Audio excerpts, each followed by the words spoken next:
नमस्कार बच्चों, आज हम कक्षा छठी का एनसीईआरटी का छठा पाठ करेंगे, समुद्र तट। आइए हम अनुवाद करते हैं। ऐसे समुद्र तट, ये समुद्र तट है। अत्र जना पर्यटनाय आगच्छन्ति, यहाँ लोग घूमने के लिए आते हैं। केचन तरंगे क्रीडन्ति, कुछ लहरों से खेलते हैं। केचन कुछ, तरंगे लहरें, क्रीडन्ति खेलते हैं। केचन च नौका भी जल विहारम कुर्वन्ति, और कुछ नौकाएं जल क्रीड़ा करती हैं। तेषु केचन कन्दुकेन क्रीडन्ति, और उनमें से कुछ गेंदों से खेलते हैं, गेंद से खेलते हैं। बालिका बालका च बालुका भी बालुका गृहं रचयन्ति, बालिका और बालक जो हैं वो बालू का गृह मतलब मिट्टी के घर यहाँ पे रचते हैं, बनाते हैं। बालक और बालिका मिट्टी के घर बनाते हैं।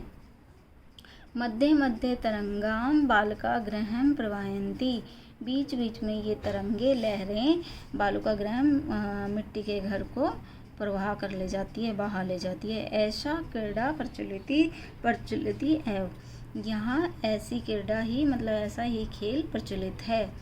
समुद्र तटा न केवलम पर्यटन स्थानानि, समुद्र तट न केवल घूमने फिरने का स्थान है। अत्र मत्स्य जीवने अपि स्वजीविकां चालयन्ति, स्वजीविका अपनी जीविका। यहाँ कुछ अत्र यहाँ मत्स्य जो मछुआरे होते हैं वो अपनी जीविका चलाते हैं। अस्माकं देशे बहवे समुद्र तटा सन्ति, हमारे देश में अस्माकं देशे हमारे देश में बहुत से समुद्र तट हैं। एतेषु मुंबई गोवा कोच्चि कन्याकुमारी विशाखापट्टनम पुरी तटा अतीव प्रसिद्धा, इनमें से मुंबई गोवा कोच्चि कन्याकुमारी विशाखापट्टनम और पुरी अधिक प्रसिद्ध हैं। गोवा तटे विदेशी पर्यटकेभ्यः समाधिकं रोचते, गोवा का जो तट है वो विदेशी पर्यटकों के लिए मशहूर है, मतलब वहाँ विदेशी पर्यटक ज़्यादा आते हैं। विशाखापट्टनम तटे वैदेशिक व्यापार है प्रसिद्ध है, विशाखापट्टनम का जो तट है वो विदेश व्यापार के लिए प्रसिद्ध है। कोच्चि तटे नारिकेल फलेभ्यः ज्ञायते, कोच्चि का तट नारियल के फलों के लिए जाना जाता है। मुंबई नगर से जुहू तटवे सर्वे जना स्वैरम विहरन्ति, मुंबई नगर में जो जुहू तट है वहाँ पे लोग बिना रोक टोक के घूमते हैं, विहरन्ति घूमते हैं। चेन्नई नगरस्य मेरिना तटे देशस्य सागर तटेषु दीर्घतम, चेन्नई नगर का मेरिना तट जो है वो देश में सबसे बड़ा समुद्र तट है। भारतस्य तिर्षसु दिशासु समुद्र तटा सन्ति, भारत के 3 दिशाओं में समुद्र के किनारे हैं। अस्मात् एवं कारणात् भारत देश प्रायद्वीप इति कथ्यते, इस कारण से ही भारत देश को प्रायद्वीप कहते हैं, मतलब कि भारत देश को द्वीप कहते हैं। पूर्व दिशायां बंगोपसागर, दक्षिण दिशाएं हिंद महासागर, पूर्व दिशा में बंगोपसागर, दक्षिण दिशा में हिंद महासागर और पश्चिम दिशा में अरब सागर हैं। एतेषां त्रयाणाम् अपि सागराणां संगम कन्याकुमारी तटे भवति, इन तीनों सागरों का जो संगम है वो कन्याकुमारी के तट पर होता है, कन्याकुमारी के तट पर ही आकर मिलते हैं। अत्र पूर्णिमायां चंद्रोदय सूर्यास्त च युगपदेव द्रष्टुम शक्यते, यहाँ पूर्णिमा का जो चंद्रमा और सूर्य का अस्त एक साथ दिखाई देता है। तो आइए अब शब्दार्थ कर लेते हैं। समुद्र तट, समुद्र का किनारा। पर्यटनाय घूमने के लिए। तरंगे लहरों से या के साथ। नौका भी नौकाओं के द्वारा। जल विहारम जल क्रीड़ा। बालुका भी बालुओं से, मिट्टी से। बालू का ग्रहण बालू का घर, घरौंदा। मध्य मध्य बीच बीच में, प्रवाहयन्ति धो देते हैं या बहा देते हैं, प्रचलति एवं चलती ही रहती है, पर्यटन स्थानानि घूमने की जगह, मत्स्यजीवी ने मछुआरे, स्वजीविका अपनी जीविका को, चालयन्ति चलाते हैं, अतीव बहुत अधिक, स्वेरम बेरोक टोक मतलब कि यथेच, विहरन्ति घूमते हैं या टहलते हैं, दीर्घतम सबसे लंबा, प्रायद्वीप 3 तरफ जल से घिरा भूभाग, संगम मेलन, युगपदेव एक ही साथ, द्रष्टुं शक्यते देखा जा सकता है।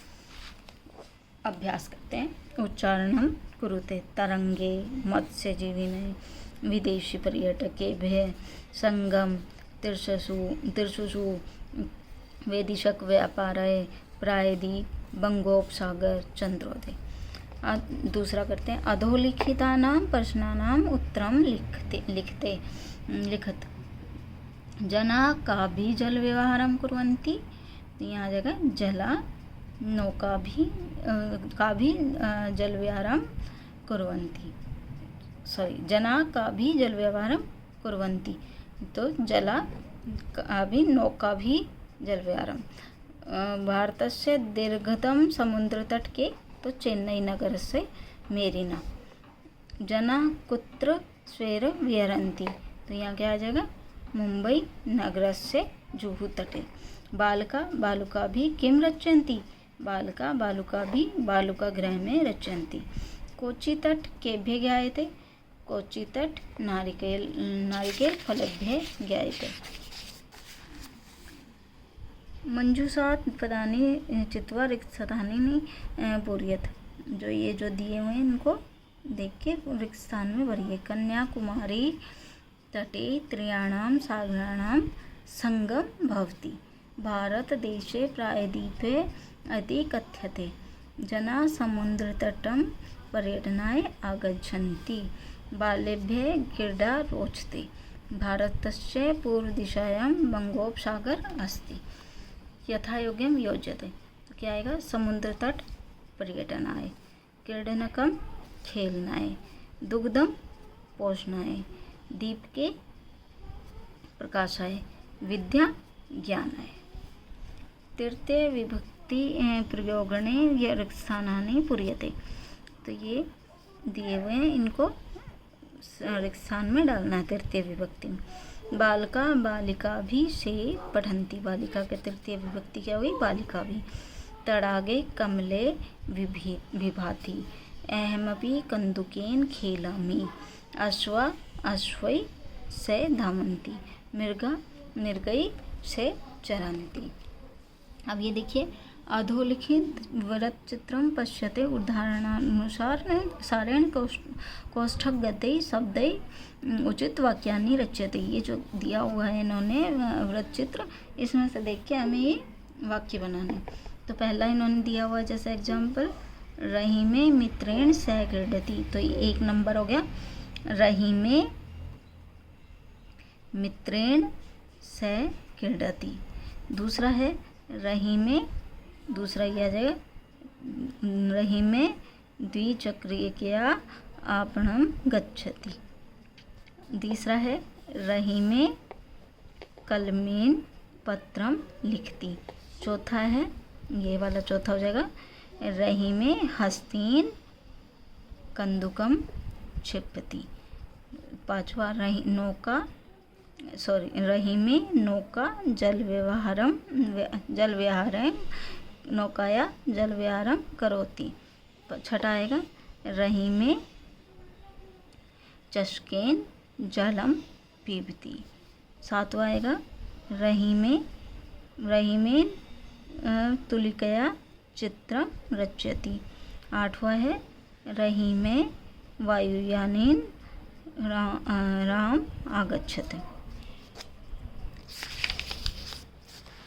सातवां प्रश्न है कोष्ठकात् उचित पद प्रयोगेण रिक्तस्थानानि पूर्यते। तो धनिके निर्धनाय धनं ददाति, बाले पठनाय विद्यालयं गच्छति, सज्जना परोपकाराय जीवन्ति, प्रधानाचार्य छात्रेभ्यः पारितोषिकम यच्छति और शिक्षिकाए नमः।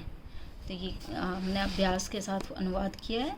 तो अगले क्लास में हम पढ़ेंगे 7वां चैप्टर। हाँ, अगर आपको वीडियो अच्छी लगी तो कृपया लाइक और सब्सक्राइब करें। धन्यवाद। आपका दिन शुभ रहे।